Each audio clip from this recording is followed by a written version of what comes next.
Thank you so much for the introduction, and thanks to all of you. Every time I hear that, I'm like, who are they talking about? Who is that person? And I guess that person is me. So thank you for being here, and I'm honored to be on this stage and to have the opportunity to speak with you all for a few moments. As you heard, my name is Kensa Gunter. By trade, I am a clinical and sports psychologist, and so we're gonna have some conversations about what I do and how what I do has shaped how I think and what I've been thinking about. When Jeff reached out to ask me, so, Kensa, what are you gonna talk about? I said, I have no idea. I have no idea. And he said, what have you been thinking about? And I said, I don't know. I feel like my thoughts have been stifled. And 30 minutes later, I said, well, I guess maybe I do have a few thoughts. And so what I thought about when I heard the theme, people need people, I thought about the last couple of years that we've all lived through.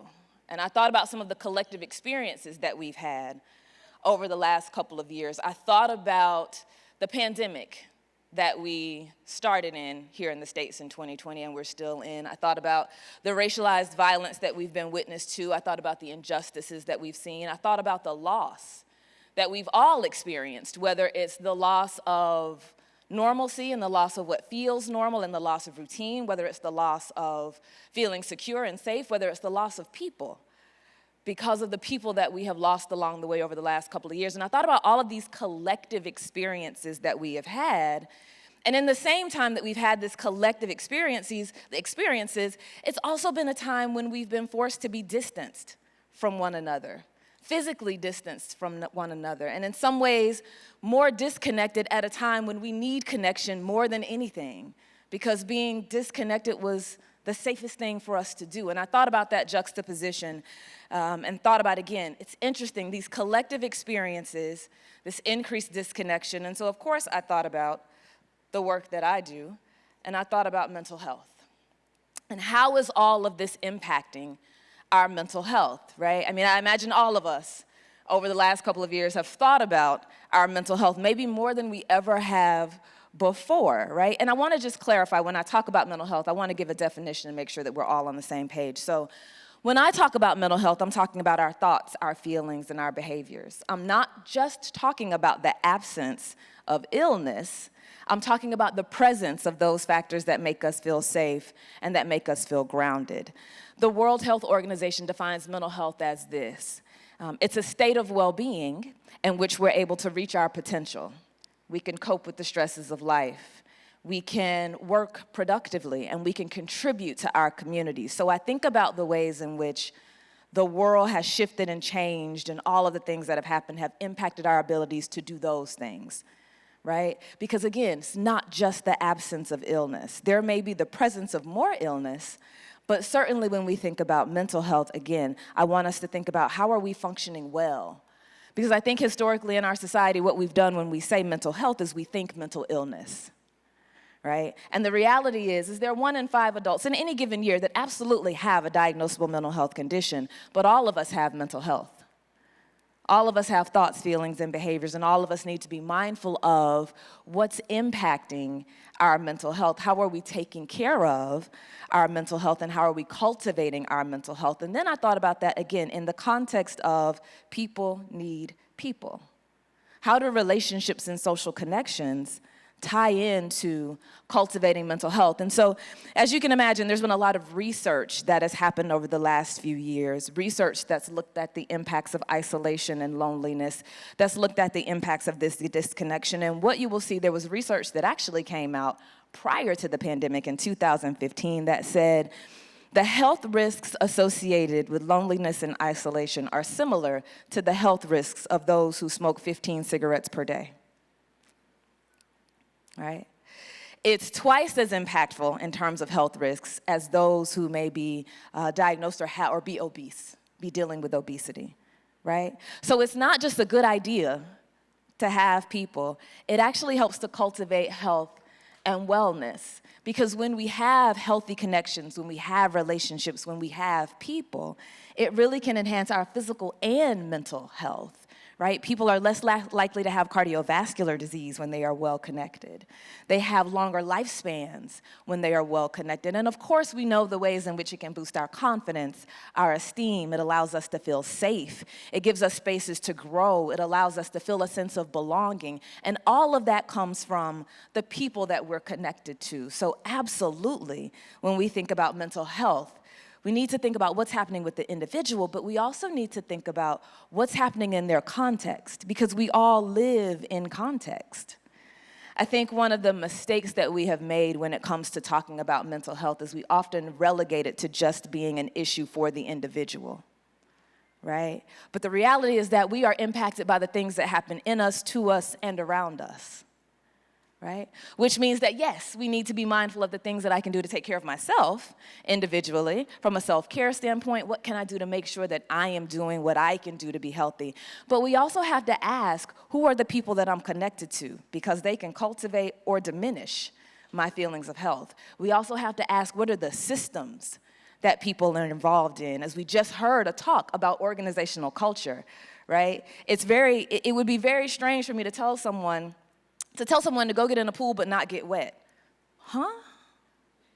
I'm asking them to do the impossible, and I'm not taking into account that I'm asking you to do something individually that the environment is not setting you up to be able to do. Right? So we have to be conscious of people in context. And if we live and exist in context, then it only stands to reason that our health and our healing rest in context too. Right? So what kind of environments are we creating? What kind of social networks do we have? What kind of spaces do we live in? What are the systems that we're involved in? How are they helping to cultivate our health and wellness as well, right? Thinking about that connection and that relationship between mental health and relationship, because quite simply, when you replace the I with we, illness becomes wellness. So as we think about how we take care of ourselves, the other question that we have to ask is, how are we taking care of each other?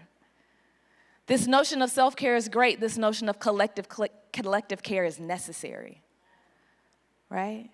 So we have to think about, how are we taking care of those around us? How am I creating safe spaces for the people that I engage with? How am I helping to facilitate health and wellness simply by how I show up, how I take care of myself, and how I leave room for others? This is in our personal lives. This is in our work lives. This is in our acquaintance situations. This is in this room. Certainly, Plywood People is an organization and a space that creates the opportunity for health to live in the environment and within the people that traverse through it. Right? How are we creating that in our worlds as well? So those were some of the thoughts that I initially had when Jeff asked that question about people need people and how does that connect to mental health. And then another question that I thought about and started to ask, well, what happens when it's the helper that needs the help? And you can insert helper with what happens when the entrepreneur needs help. What happens when the quote-unquote strong friend needs help? What happens when the person who holds space for others, who always seems put together, who always has a smile and an encouraging word? What happens when the person who never asks for anything is now the person that needs help? Because again, in the last couple of years, we have all needed something. Right? But I thought about myself a little bit in this, and I thought I am very, very connected to my identity as the person standing on the top of this rock. Very connected to my identity as the one who reaches out to help others, who tries to create space for others, who tries to help others. I'm very, very attached to that identity. As a therapist, I feel like it's what I do. I try to help people get out of their own way and create space to live the lives that they want to live. But what happens when it's the helper that needs the help? Right? I'll tell you what happens from personal experience. The helper because the helper is a person too. Let me tell you why I'm asking that. Because the helper is a person too, and if people need people, helpers are people. Helpers need people too. But what happens, because we're not often viewed as the people who need help. We're viewed as the people who you can go to for help. But what happens is, at some points in time, your world might feel like it's shattered. At other points in time, you may feel very isolated. You may feel like you're facing a path that you've never quite had to walk before, and you might not know how to take the first step. right?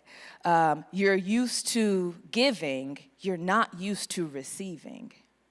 You're used to intuitively reaching out to people, you're not used to being receptive when people reach out to you. That can be what happens when the helper needs help, when the entrepreneur needs help, when the CEO needs help, when the person who's put together needs help. But as I said, isolation doesn't work for anybody, right? It doesn't work for anybody. And so when the helper needs help, I just said I'm very much attached to the identity of the person on top of that rock. But on August 20th of 2021, I became the person who needed a helping hand on the bottom of that rock because I lost one of my people. This is a picture of me and my dad, 2 pictures. In the first one, I'm 6 months old, and in the second one, I'm a little bit older than that. But he was one of my people. And what I realized was people need people, absolutely. But if you are fortunate and blessed enough to have people, you will also likely lose people. And that's a part of the process. It's a part of the journey. And it's not a part of the journey that we often talk about. It's not a part of the journey that we often want to think about. But it's absolutely a part of the journey that if you live long enough, we will all walk through, right? And so I think about my person, and I think about there are still days where it feels like it's unreal. I've come to think about grief as this process of oscillating between acceptance and recalibration. There are moments when I feel like, okay, like it's part of life, I get it, like he's no longer here. And there are other moments where I'm like, what do you mean he's no longer here? And I'm recalibrating, right? But I've also come to realize that grief is the price of the ticket for love, right? It's the price of the ticket. And if you're blessed and fortunate enough to love and something happens and you lose them, grief is that expression of love that persists even when the person is gone. It's the price of the ticket. And here's the thing, spoiler alert, I would buy that ticket every day. And twice on days that end in Y. I would buy that ticket every time because even though he's no longer here, he was my person. And as my person, he left an imprint on me, right? And some of that imprint that he left, some of those lessons that he left with me include a couple of things that if you'll indulge, I just want to share a little bit. One, he had a saying that he said all the time, let the life I live speak for me. Even before he passed away and talking about his service, and this was years and years ago, because my dad was 80 when he passed, and once he turned 70, after 70, he always used to say, well, I'm on borrowed time anyway. The Bible says you only get 70 years, and I'm still here. But he would always say, let the life I live speak for me, because he didn't want people to hype him up with accolades or to give all these characteristics. He wanted his actions to speak louder than any words that people could say. And certainly in his passing, I learned a lot about him that I didn't know from the stories that people shared about how he showed up in their lives and how he treated them with dignity and met them where they were, even when they were in some very low places. So let the life I live speak for me. He also encouraged me to be curious and to be interested in the world around you. Another quote that he used to say to me all the time was, don't answer all the questions, your task is to question all the answers. So he fostered that sense of curiosity. And then in terms of people and what he taught me about people is not only to be a good person, but be good to people. He lived that on a regular basis. And so even though I lost my person, I was able to recognize that my person left an imprint on me as it relates to what type of person I want to continue to be. And so even though he's no longer here, my hope is that he lives through me from the lessons that he left and the lessons that he shared. And so I think about that process of trying to figure out, I'm helping people, I now need help, what do I do with all that? And I'll tell you what I did. I dove right back into working. Right? So my father passed on August 20th. We had the service on August 28th.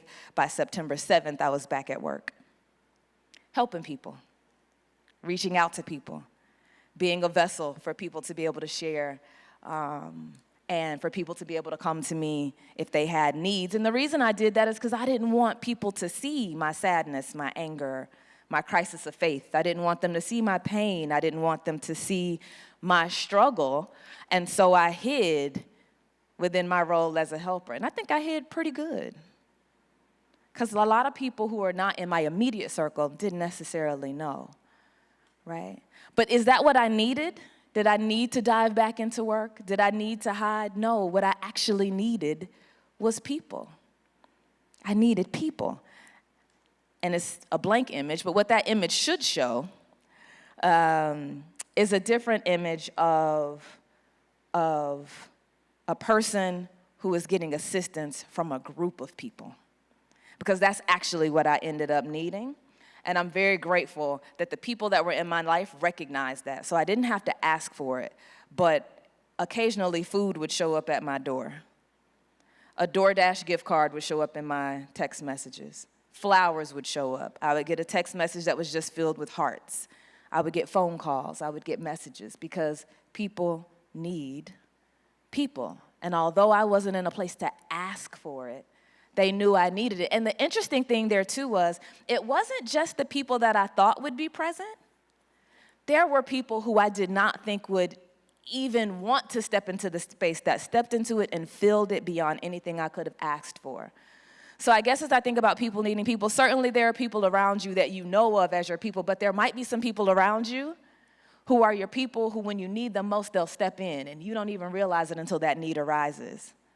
So we have to be open to receiving what people might be willing to give, even if it doesn't come from the expected places. Because on the flip side, I had people that I thought would be there that weren't, right? And so all of these lessons came from recognizing that as a helper, I also need help.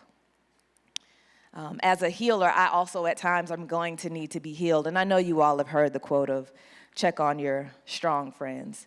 But I would encourage you to check on all your friends. And you see this list of different kinds of friends that you might be able to check on. Check on your strong friends, your quiet friends, your happy friends, your creative friends. I just basically check on each other. Because the world can be hard and the world can be unforgiving, but people need people. And days can be long, and time can seem like it's both moving fast and slow at the same time, and you can feel like you are losing your mind one step at a time. You can feel like your world is shattered.